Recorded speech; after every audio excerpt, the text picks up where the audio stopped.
He's wisely going hard into wood.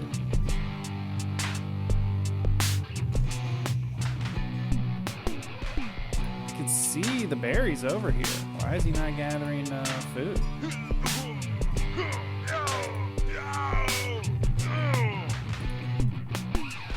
I just walked them past the Ottoman base. Maybe we should attack. Hey everyone, welcome back.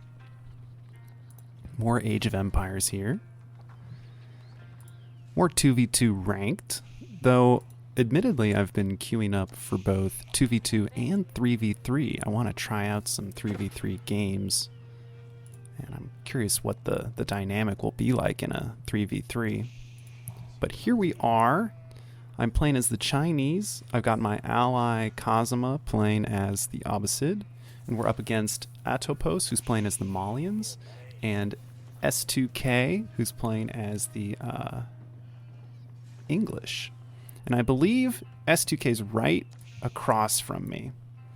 So that's my near opponent, while the Malian Atopos is closer to my ally. We're both playing pretty greedy civilizations. The Abbasid like to get that early second town center. Chinese like to go for that Song dynasty, then maybe get another town center. I don't want to play too greedy. We don't know what our opponents might put on us. It could be a lot of early pressure. And the map is wetlands. This is an interesting map. You don't really have a nearby berry bush that you can gather from, which is a little awkward for the Chinese. I ended up just putting a mill a little outside the radius of my base, and we're just going to gather up our sheep near it. And then we're going to move on to these deer over here. And I kind of like how the Imperial Academy is influencing so many things. I mean, this lumber camp will be influenced, this mill is being influenced, and this mill is also under the influence. So that's really good. Okay, everyone's aging up. No surprise, I was pretty fast. Chinese can age up very quickly. We just build our landmarks so fast. And I'm really liking where my scout is because we've got vision of the council hall. And we can actually see units being made. That longbowman disappeared. You'll probably see me wiggle my scout over a little bit because I want to know where these units are going. I want to know if they're being supported by anything else. Like if we see a scout here and maybe some spearmen, that's definitely a problem. People are spending pretty well. Looks like I've got some spare gold. Oh, okay, and there's the barracks. When I saw this, I decided let's not go for a second town center right away. Let's instead get some military structures down. We'll start pumping out some horsemen and archers. The archers can target down the spearmen, and once all the spearmen are gone, the horsemen can clean up the longbowmen. The only dangerous thing that I'm going to do is I'm going to go for this forward food source, these shoreline fish here. The problem is I feel like longbowmen could really harass this position, so I'd love to see maybe a outpost forward here, or maybe we should have gone for these food sources back here. I do plan on hunting all of these animals back here. I think we'll get the survival techniques eventually and just start harvesting all these wild game. In the meantime, we'll gather from these shoreline fish, and we're pumping out horsemen and archers. Ally, walking a long ways. Where's he headed? Where's he going with these guys? Oh, he's got the stone to make his second town center. He's just waiting on some food or some wood, and it looks like he's gonna put it over here. I like this idea near these shoreline fish. Yeah, he's just waiting. I think, yeah, there it is. That's not so bad. It's pretty hidden away. It'd be hard for the opponents to find it. Now, a warrior scout doing good work against this Abbasid player's villagers. He should really get these villagers out of here. Looks like he's going to lose one. Unfortunate. This is just kind of what happens when you play a little greedy. Not much you can do about it. The The plus side is he's eventually going to have a second town center. Me, I'm watching with my scout all these English units moving out. And it's good that I've got my scout here. I'm pinging it, letting my ally know, like, hey, watch out. Looks like the English are on the move. And the fact that they kind of dip and disappear from my vision, I decide I don't think he's coming for me. I think he's going to go for my Abbasid ally, who is fast expanding. So while I was worried about being attacked, now I'm starting to rally units towards my ally. I'm going to send my army that way. I'm trying to find that English army. And it looks like my ally's also trying to find that English army, but we're not having luck finding it. Could be down here. No, doesn't look like it. I'm going to keep bringing my units over. Horsemen and archers are going to do good work. Okay, wolf. Thank you. You can see we're still gathering from our food sources, the shoreline fish, the deer. We'll probably move. Yep, looks like we're moving over. No, never mind. We're also slowly gathering up stone. We're just trickling in stone. Oh, there's the army right there. We're just trickling in stone in case we need to put emplacements down. But we're probably also going to trickle it in so we can get a second town center. Barbican of the Sun is going up. A little late on it, but I needed to produce units. So this will eventually come up. Then we'll be producing villagers faster. You can see that the Malian opponent is ready to age up. He's almost there. He just needs a little bit more gold. He's going to let his English ally put on pressure. So far, Abbasid player's okay. Hasn't lost villagers, and these spearmen are just kind of burning down a mill. But these villagers need to watch out. He should be seeing these longbowmen. Oh, that's not good. That's 2 villagers, 3 villagers, 4 villagers, 5. Ouch. But he's got archers of his own. And now we're just going to target down these spearmen. Ouch. Unfortunately, we get hit with that stab from the spearmen. But we're working his longbowman now. Here come 2 horsemen to attack his longbowman. He'll probably scoot back and fire, and yeah, retreat towards his extra spearmen. But here come my reinforcements, more horsemen, more archers. This is exactly what we needed to win this engagement. Though really, the Abbasid player with this many archers would have done pretty darn well. Seems like he's got 2 archery ranges. Yeah, he's just pumping archers. It's the right move. We clean that up, feeling good. Additionally, we get a few villager kills on the English player because we know that he had this forward gold, so we can just kill those villagers there. And now we'll move on to these villagers on the woodline. Unfortunately, English villagers don't go down easy. They can pull out their bows and trade fire with my archers. All right. We're feeling pretty good after that engagement. The English player lost a lot of their units. My Abbasid ally is alive. He's pumping really cheap villagers. Yeah, he's got them queued up. And he's got lots of food sources to gather from. He could even move on to this little pool over here.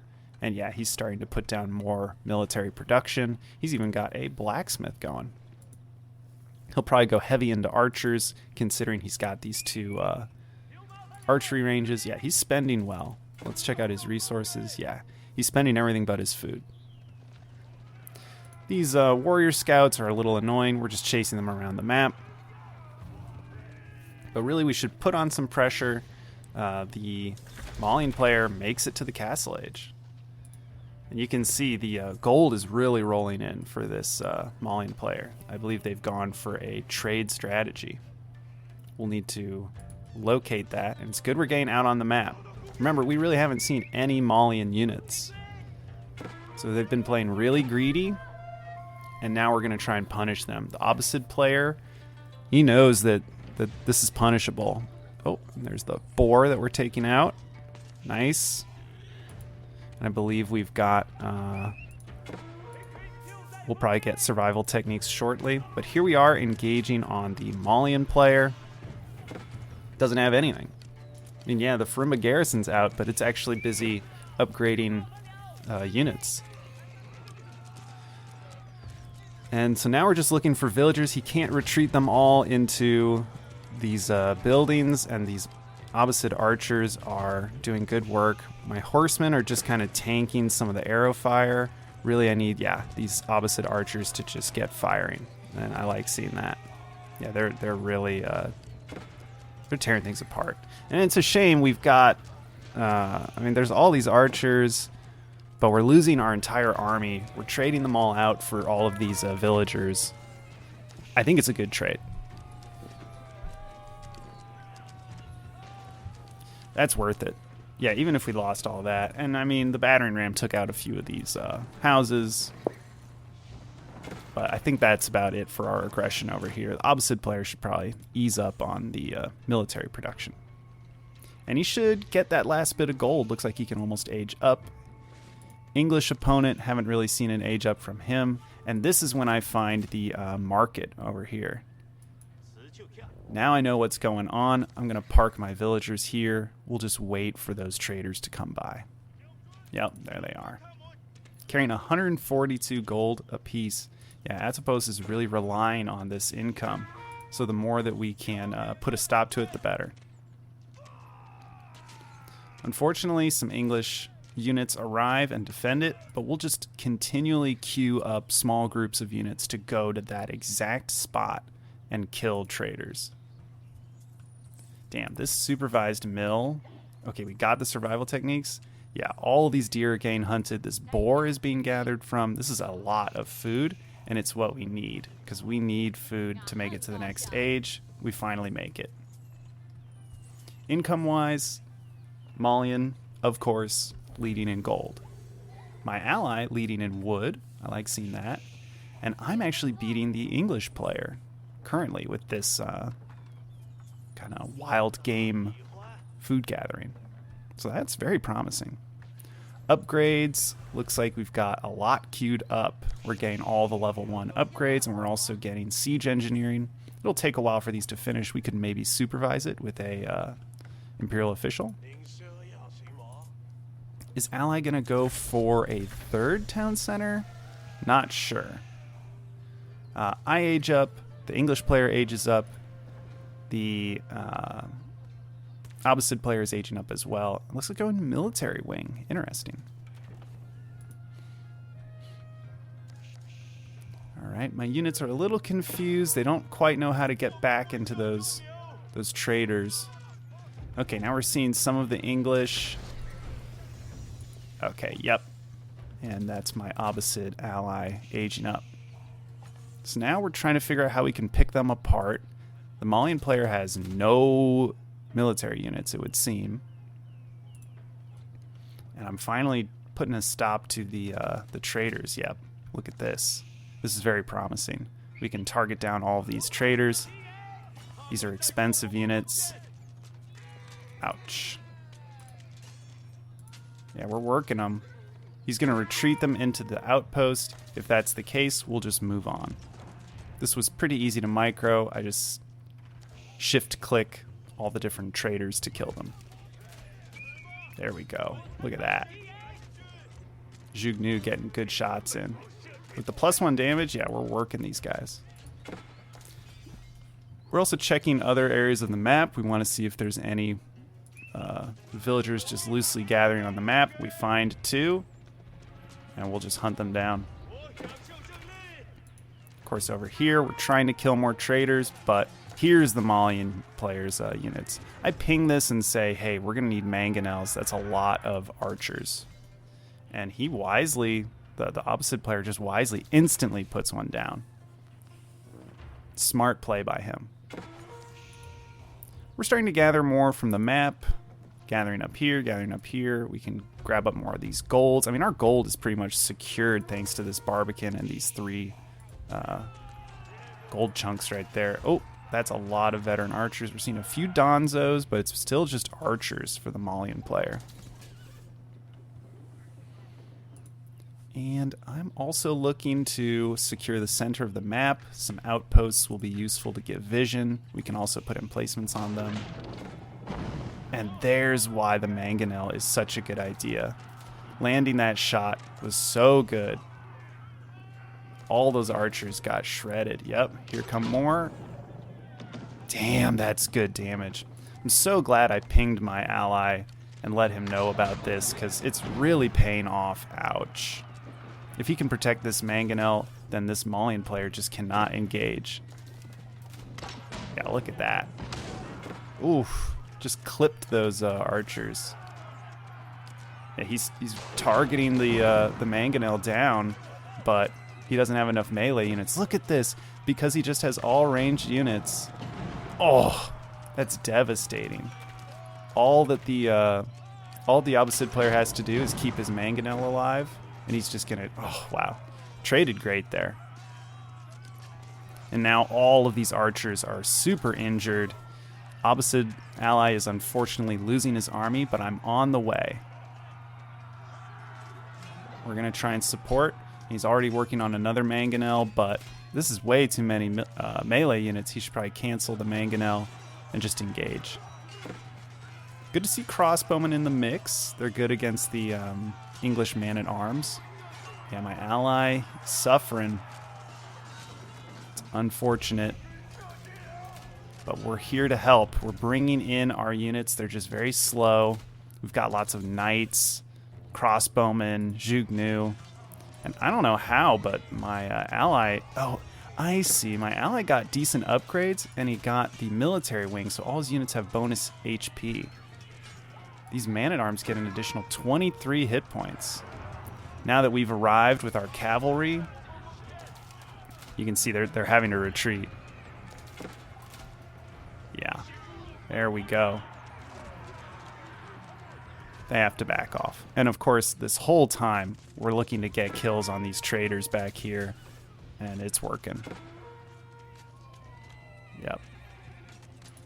As long as we can keep ruining... Yeah, look at the gold income for the Malian player. It's just gone. English player runs into my outposts, decides he'll try and fight it, but all he's got are these ranged units. They can't really deal with the buildings very well. Plus, we're going to stone enforce... Yeah, we're going to stone enhance it, so it's even stronger. We got our second town center. We've had it for a while, and our economy is just exploding.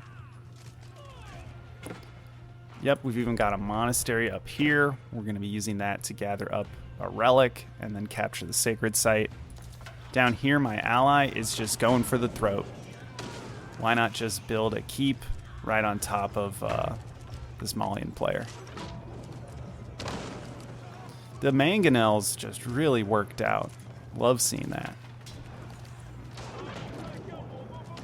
Yeah, these archers just have no health because of their previous engagement with the mangonels.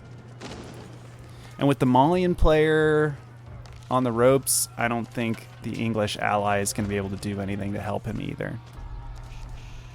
Still at the top for gold income. Probably just kept making traders. Kazuma's in the lead with food.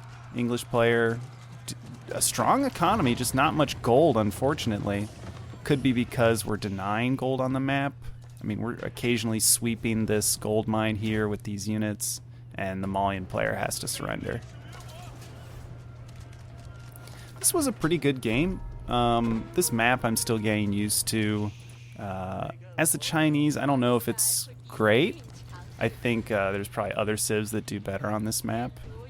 Abbasid looked pretty good. But ultimately, I think we played this well by not playing too greedy and having a great scout. This scout early on, identifying the big English army, allowed me to make the right composition and then follow the army and see where it was headed. Like, where exactly are we going to engage with this English army? And it ended up going towards my ally, who I was able to rescue. So a good read of the opponents, defending against early aggression and then punishing the other one for being greedy. Really liked that. Anyway, hope you'll stick around for the next game. I'll catch you then.